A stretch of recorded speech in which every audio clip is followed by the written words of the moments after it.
ಇವತ್ತು ನಾವು ಪತ್ರಿಕಾಗೋಷ್ಠಿಯಲ್ಲಿ ಮಾನ್ಯ ಮುಖ್ಯಮಂತ್ರಿಗಳಲ್ಲಿ ಮಾಧ್ಯಮ ಮುಖಾಂತರ ಮತ್ತೊಮ್ಮೆ ಮನವಿಯನ್ನ ಸಲ್ಲಿಸ್ತಾ ಇದ್ದೀವಿ. ಆ ಮನವಿ ಏನಪ್ಪಾ ಅಂದ್ರೆ ಸುಮಾರು 22/8/2024ರಿಂದ ಏನು ನಮ್ದು ಬಾಗಲಕೋಟ್ ನಗರಕ್ಕೆ ಕೈಗಾರಿಕಾ ಸ್ಥಾಪನೆಗಾಗಿ ಏನು ಹೋರಾಟ ನಡೀತಾ ಇದೆ, ಆ ಹೋರಾಟ ಮತ್ತಷ್ಟು ತ್ವರಿತಗತಿಯಲ್ಲಿ ಆಗ್ಬೇಕಂತೇಳಿ ಇವತ್ತು ನಾವು ಮತ್ತೊಮ್ಮೆ ಮಾಧ್ಯಮ ಮುಖಾಂತರ ಮುಖ್ಯಮಂತ್ರಿಗಳಲ್ಲಿ ವಿನಂತಿ ಮಾಡ್ಕೋತಾ ಇದೀವಿ.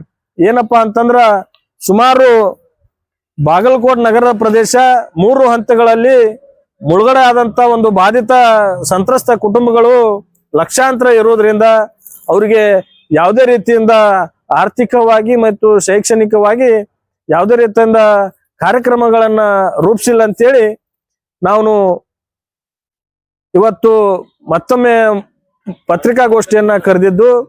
ಮತ್ತು ಇವತ್ತು ಸನ್ಮಾನ್ಯ MB ಪಾಟೀಲ್ ಸರ್ಗೆ ನಾವು ಬಹಳ ವಿನಮ್ರವಾಗಿ ನಂದು ಒಂದು ವೈಯಕ್ತಿಕವಾದಂತ ಒಂದು ಮನವಿ ಏನಪ್ಪಾ ಅಂದ್ರ, ನಾವು 1996ರಲ್ಲಿ ಬಾಗಲಕೋಟ್ ಜಿಲ್ಲೆ ಪ್ರತ್ಯೇಕವಾದಂತ ಒಂದು ಜಿಲ್ಲೆ, ನಾವು ಕೂಡ ಅಖಂಡ ಜಿಲ್ಲೆಯವರು ಆಗಿರೋದ್ರಿಂದ, ನಾನು ಕೂಡ ವಿಜಯಪುರ ಜಿಲ್ಲೆಯವನು ಆಗಿರೋದ್ರಿಂದ ಅಖಂಡ ಜಿಲ್ಲೆಯವರಾಗಿ ತಮಗೆ ಭಗವಂತ ಒಂದು ಅವಕಾಶ ಮಾಡಿಕೊಟ್ಟಿದ್ದಾನೆ.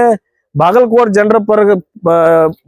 ಜನರ ಸಂತ್ರಸ್ತರ ಪರಿಸ್ಥಿತಿಯನ್ನು ತಾವು ಅವರ ಬದುಕನ್ನ ಹಸನು ಮಾಡಬೇಕು, ತಮಗೆ ದೇವರು ಒಂದು ಆ ಕೈಗಾರಿಕಾ ಸಚಿವ ಸ್ಥಾನವನ್ನ ತಮಗೆ ನೀಡೋದ್ರಿಂದ ತಾವು ಕೂಡ ಅತಿ ಹೆಚ್ಚಾಗಿ ಬಾಗಲಕೋಟ್ ನಗರ ಸಂತ್ರಸ್ತರ ಪರವಾಗಿ ಈ ವಿಚಾರವನ್ನ ಇಟ್ಕೊಂಡು ಮಾನ್ಯ ಮುಖ್ಯಮಂತ್ರಿ ಅವ್ರನ್ನ ಮನವೊಲಿಸಿ ಇವತ್ತು ಫಾಕ್ಸಾನ್ ಅನ್ನುವಂತ ಒಂದು ಕಂಪನಿಯನ್ನ ತೈವಾನ್ ಕಂಪನಿಯನ್ನ ಮಾನ್ಯ ಮುಖ್ಯಮಂತ್ರಿಗಳು ಆಗಸ್ಟ್ 17ರಂದು ಒಂದು ಸಭೆ ಮಾಡಿ ಎಲ್ಲಾ ರೀತಿಯಿಂದ ಅವರ ಮೂಲಭೂತ ಸೌಕರ್ಯಗಳನ್ನ ಒದಗಿಸ್ತೀನಿ ಅಂತೇಳಿ ನೀವು ಹೇಳಿದಿರಿ.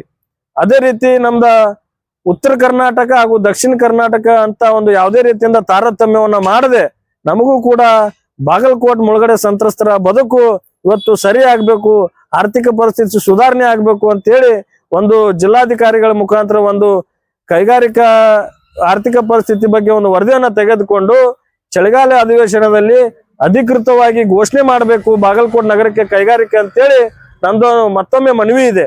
ಅದೇ ರೀತಿ ಒಂದು ವೇಳೆ ಮತ್ತೆ ನೀವು ಮಾಡದೆ ಹೋದ್ರೆ ನಾವು ಯಾವುದೇ ರೀತಿಯಿಂದ ಈ ಹೋರಾಟವನ್ನ ನಿಲ್ಸೋದಿಲ್ಲ. ಯಾಕಪ್ಪ ಅಂದ್ರೆ ನಾವು ಪ್ರಾರಂಭ ಮಾಡಿ 4 ತಿಂಗಳಾಯ್ತು. ಇವತ್ತು ಕೂಡ ನಾವು ನಿಮಗೆ ಇವತ್ತ ಮಾಡ್ರಿ, ಚಳಿಗಾಲ ಅಧಿವೇಶನದಾಗ ನೀವು ಮಾಡ್ಲೇಬೇಕು ಅಂತ ನಮ್ದು ಒತ್ತಾಯ ಏನಿಲ್ಲ. ಸಮಯ ತಗೋರಿ, ನಾವು 33 ವರ್ಷಗಳಿಂದ ಸಮಯವನ್ನ ಕಾದಿದ್ದೀವಿ. ಅದೇ ರೀತಿ ಬರ್ತಕ್ಕಂತಹ ರಾಜ್ಯ ಸರ್ಕಾರದ ರಾಜ್ಯ ಬಜೆಟ್ನಲ್ಲಿ ಒಂದು ವೇಳೆ ಅವಾಗೂ ಕೂಡ ನೀವು ಇದ್ರ ಬಗ್ಗೆ ಕ್ರಮವನ್ನ ತಗೊಂಡದೆ ಹೋದ್ರೆ, ಕೈಗಾರಿಕಾ ಘೋಷಣೆ ಮಾಡದೆ ಹೋದ್ರೆ ನಾವು ಬೆಂಗಳೂರಿನ ಕೇಂದ್ರ ಪ್ರದೇಶದ ಫ್ರೀಡಂ ಪಾರ್ಕ್ದಲ್ಲಿ ನಾವು ಧರಣಿಯನ್ನ ಕೂಡಬೇಕಾಗತ್ತೆ ಅಂತೇಳಿ ನಾವು ಎಚ್ಚರಿಕೆಯನ್ನ ಕೂಡ ಈ ಸರ್ಕಾರಕ್ಕೆ ಕೊಡ್ತಾ ಇದೀವಿ.